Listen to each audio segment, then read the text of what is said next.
নমস্কার বন্ধুরা, কেমন আছেন সবাই? আশা করছি ভালো আছেন। মা মনসার কৃপায় সবাই ভালো আছেন। আর আজকে এক নতুন ভিডিও নিয়ে চলে এসেছি। সেই ভিডিওটা কি সম্পূর্ণ দেখলে আপনারা বুঝতে পারবেন। আর যারা আমার ভিডিও সাবস্ক্রাইব করেনি এখনও সাবস্ক্রাইব করে দিন। আর যারা লাইক কমেন্ট শেয়ার করছেন তাদের অসংখ্য ধন্যবাদ। আপনারা দেখতে থাকুন। আর পুরো ভিডিওটা আজকে একটা খুব ভালো বাস্তুর বিষয়ে আমি ভিডিওটা দেব, তো সেটা আপনারা দেখলে বুঝবেন, আপনাদের ভালো উপকারে কাজে লাগতে পারে। তো আজকে ভিডিওটা কি দিচ্ছি সেটা একটু দেখুন। অনেকের বাড়িতে অনেকে হয় না যে বাস্তু দোষ হয়েছে, নজর লেগেছে বাড়িতে, বাচ্চাগুলোর প্রতি অনেকে নজর লাগে, বাচ্চাগুলো খায় না, খাওয়া দাওয়া করে না। তো বাড়ির প্রতি যারা নজর লেগে যায়, অনেকের সময় কাজকর্ম ঠিকঠাক হয় না। নজরের জন্য আজকে ভিডিও আমি দিচ্ছি, সেই ভিডিওটা আপনারা প্লিজ দেখবেন পুরো সম্পূর্ণ। আসুন আমি দেখাচ্ছি।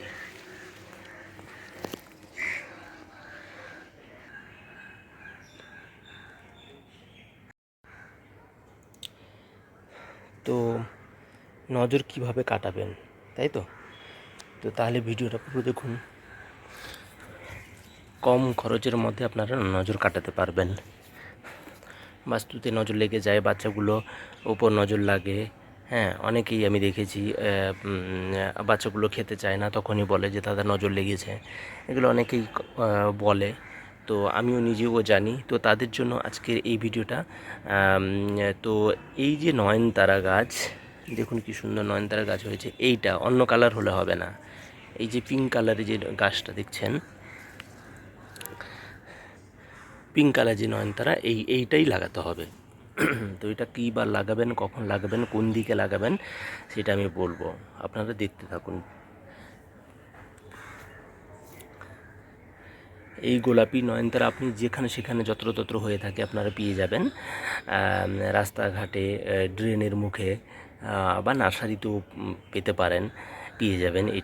এটা সব সময় হয়, খুব উপকারী এবং খুব উপকারী মানুষের উপকারে খুবই লাগে। এটা খুব কাজে লাগে আর কি এই গাছটা।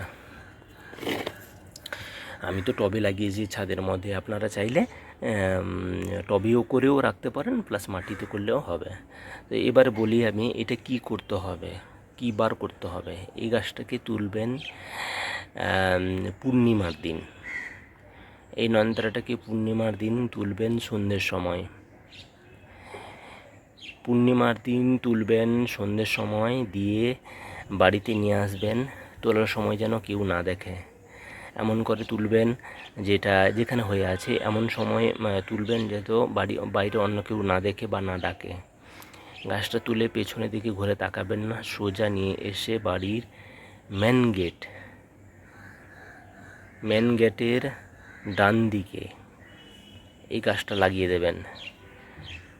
গাছটা লাগিয়ে দিয়ে 3 দিন পরপর ধূপ দেবেন, আর বলবেন যেন আমার বাস্তুর দায়িত্ব তোমাকে দেওয়া হলো, আমাদের বাড়ির কারো যেন নজর না লাগে, আমার বাড়ির উপর কোনো যেন নজর না লাগে। এইটা বলে 3 দিন ধূপ দেবেন ঠিক সন্ধ্যের সময়।